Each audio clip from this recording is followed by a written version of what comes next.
사랑하는 여러분, 성령의 열매가 열리기를 소망하는 토요일입니다. 오늘 하나님의 말씀을 품고 하나님의 은혜를 구하며 나갈 때 여러분의 귀한 상 가운데 성령의 열매가 열리게 될 줄 믿습니다. 그럼 복된 하루 되시기를 주님의 이름으로 축복합니다. 우리가 삶을 살아가면서 정말 좋은 친구 사귀게 되면 그 친구에게는 우리의 모든 것을 다 숨기지 않고 이야기합니다.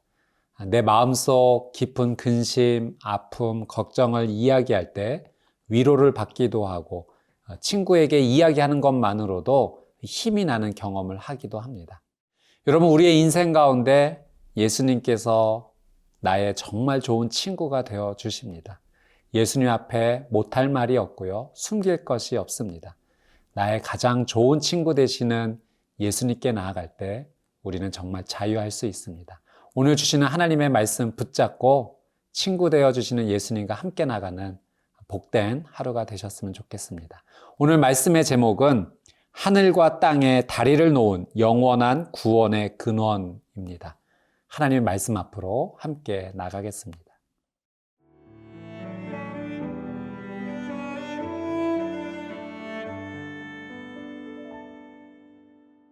히브리서 5장 1절에서 14절 말씀입니다. 대제사장마다 사람 가운데서 택한 자이므로 하나님께 속한 일에 사람을 위하여 예물과 속죄하는 제사를 드리게 하나니 그가 무식하고 미혹된 자를 능히 용납할 수 있는 것은 자기도 연약에 휩싸여 있음이라. 그러므로 백성을 위하여 속죄제를 드림과 같이 또한 자신을 위하여도 드리는 것이 마땅하니라. 이 존귀는 아무도 스스로 취하지 못하고 오직 아론과 같이 하나님의 부르심을 받은 자라야 할 것이니라.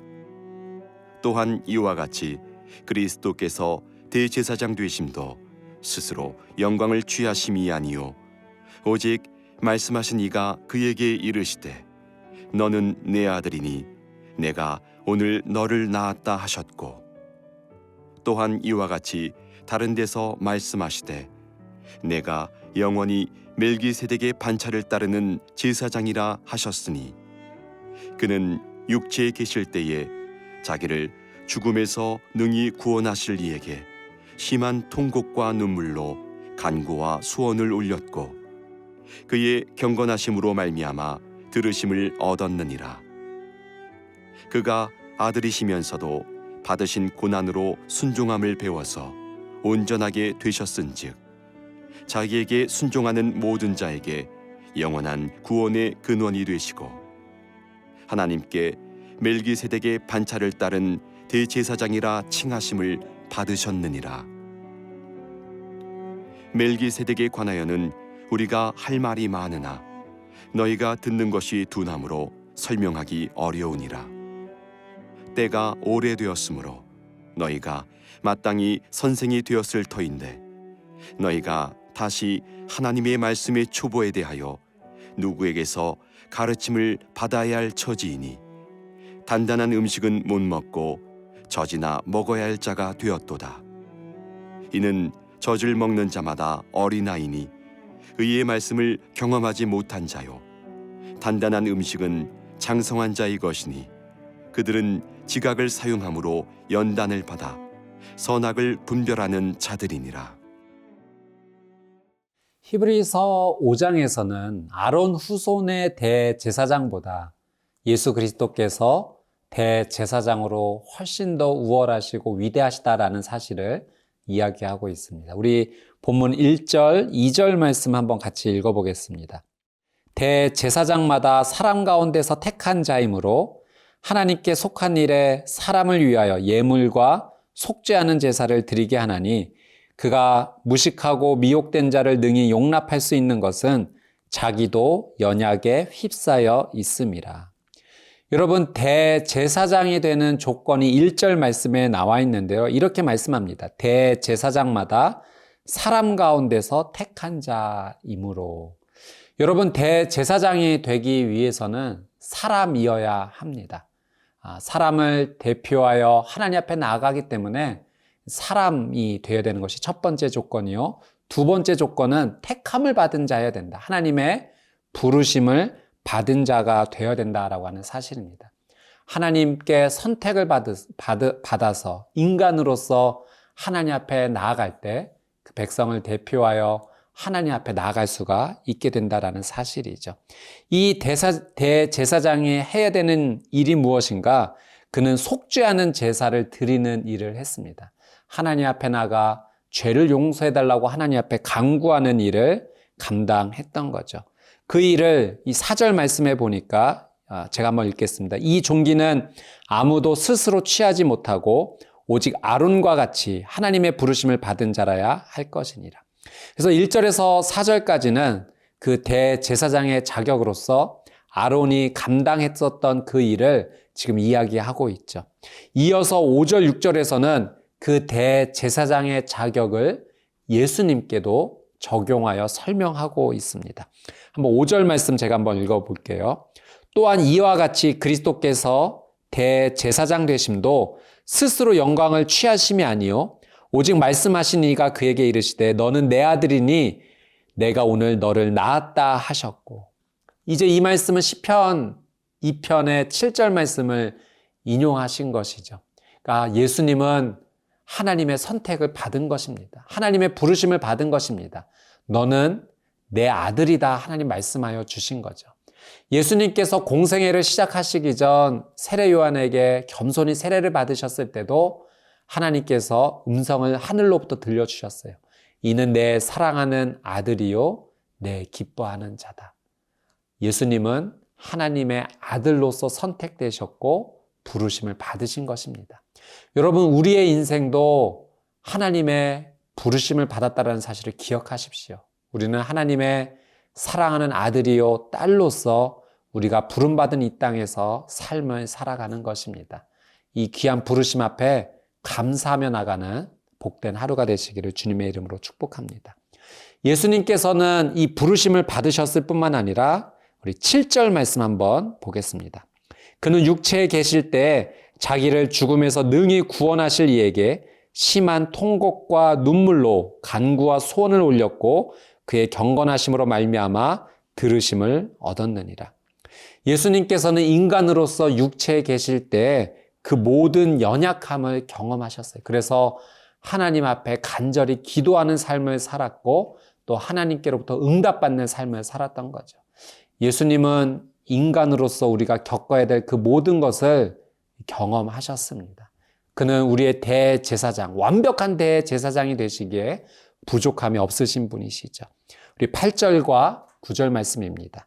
그가 아들이시면서도 받으신 고난으로 순종함을 배워서 온전하게 되셨은즉 자기에게 순종하는 모든 자에게 영원한 구원의 근원이 되시고.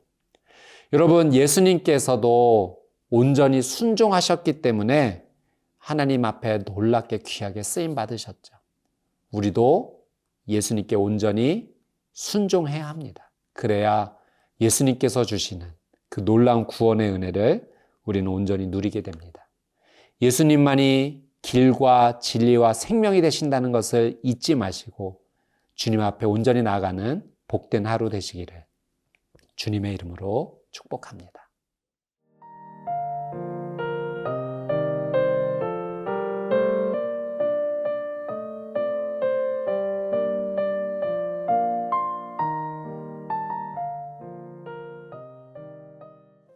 (11절) 말씀 함께 보겠습니다. 멜기세덱에 관하여는 우리가 할 말이 많으나 너희가 듣는 것이 둔함으로 설명하기 어려우니라. 히브리서 기자는 멜기세덱에 대해서 언급을 합니다.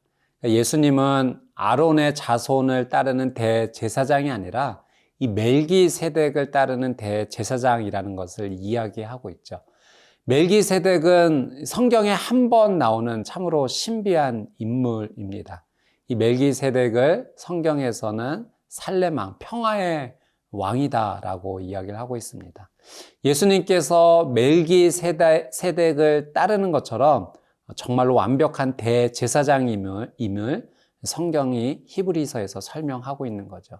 예수님께서도 정말 하나님께서 보내신 너무나 신비한 인물이고 또 단 한 번만에 우리의 모든 죄를 용서해 주신 가장 위대하신 대제사장입니다. 예수님이야말로 위대한 평화의 왕이신 거죠. 이 멜기세덱의 반차를 따르는 대제사장임을 히브리서 기자는 이 수신자들이 알기를 원했던 것입니다. 그런데 안타까운 마음을 표현하면서 12절에 이렇게 이야기합니다. 때가 오래되었으므로 너희가 마땅히 선생이 되었을 터인데 너희가 다시 하나님의 말씀의 초보에 대하여 누구에게서 가르침을 받아야 할 처지이니 단단한 음식은 못 먹고 젖이나 먹어야 할 자가 되었도다. 그만큼 믿음의 시간이 오래 지나서 이제는 다른 사람을 가르치고 양육해야 될 위치인데 여전히 그 믿음이 자라지 아니하여서 오히려 가르침을 받아야 되는 바로 이런 모습이 너무나 안타깝다라는 것을 이야기하고 있습니다. 영적 수준이 아직 유아기에 머물러 있다라고 하는 사실이죠. 여러분, 우리가 부모로서 자녀가 성장하는 것이 얼마나 기쁜 일입니까? 시간이 흘러감에 따라서 키가 자라고 외형적 모습뿐만 아니라 내면도 온전히 성장하는 모습을 볼 때 부모로서 참 기쁩니다. 여러분, 하나님께서도 마찬가지이시죠.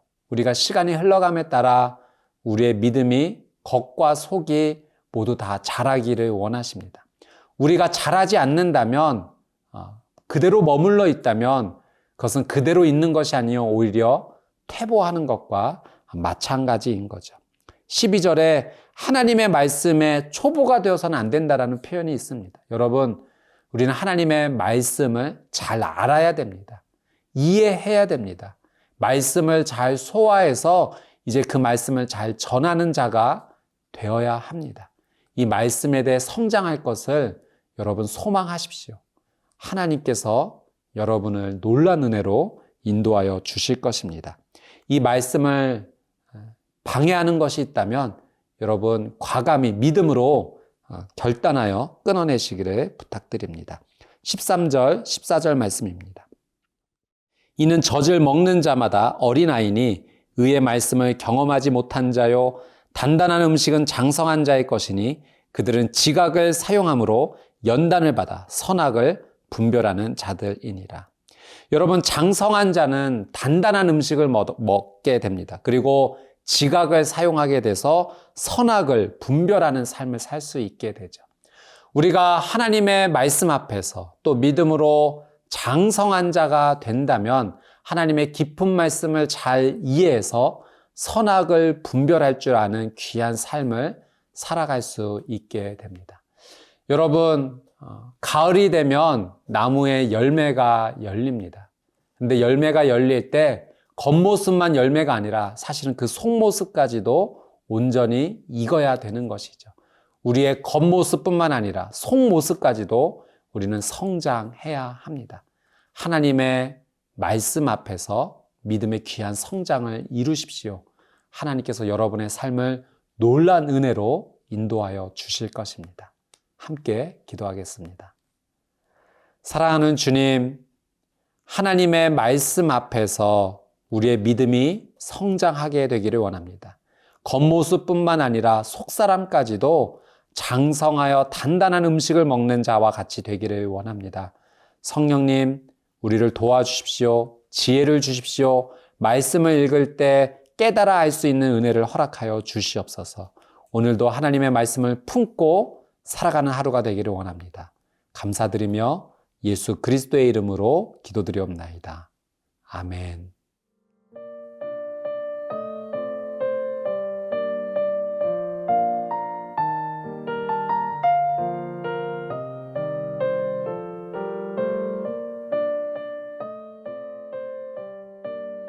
이 프로그램은 시청자 여러분의 소중한 후원으로 제작됩니다.